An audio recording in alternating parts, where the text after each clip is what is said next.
Hey guys! So, ngayong araw ay hihingi ako ng pataba kay Lola. Kasi, alam nyo guys, nakaraan pa ako pinapahingi ni Mami kay Lola ng pataba.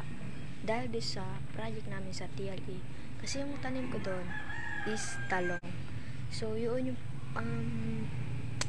pag napalaki daw namin yun, may 30 points daw kami kay Mom. Yes. Hingi ako ng pataba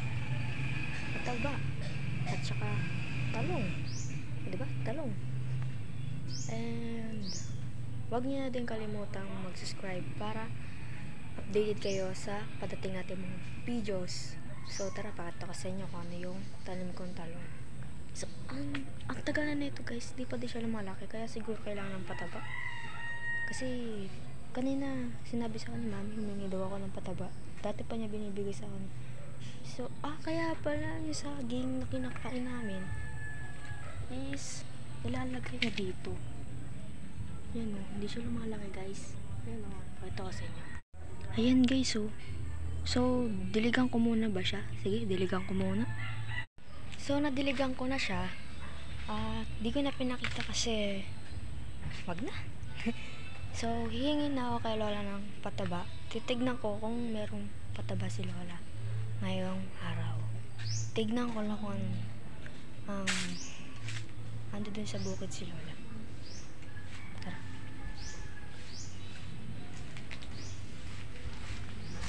Kadinar mo sila Bugok.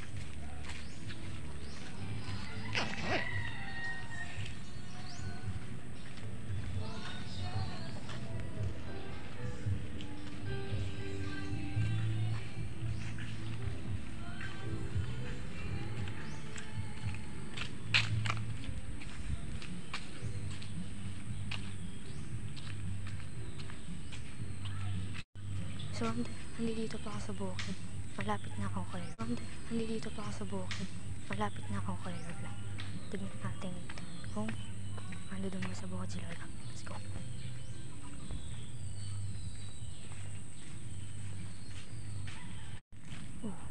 Tignan mo doon. So, malapit na ako kay Lola. Hindi ko pa siya nakikita dito. Yan, nakita ko na si Lola. Nandito si Lola. Chuchay. Ay, chuchay. Chucho pala.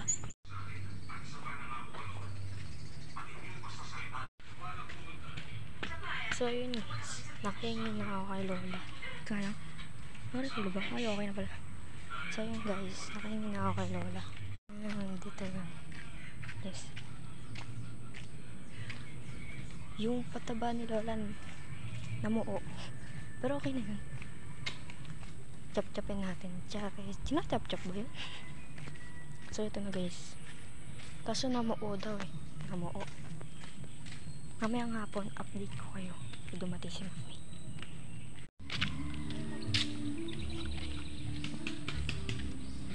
Nandito na ako sa kalsada.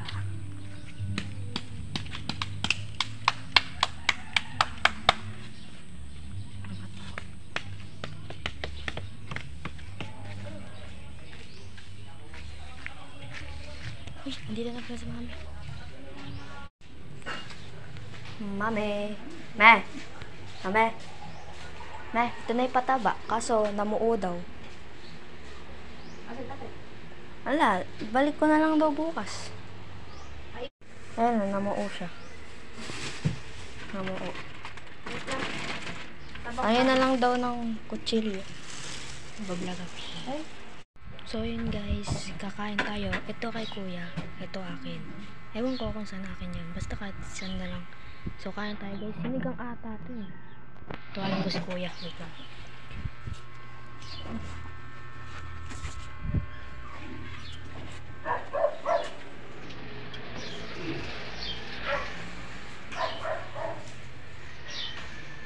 Kuya, kain na. Baliw sa pag-ibig itong aking kapatid. Letter D ang kanyang pangalan. Di kanya minahal. Boo! Di kanya minahal. As a crush, man. As a crush. Wow! Itong D na rin, di kami minahal eh.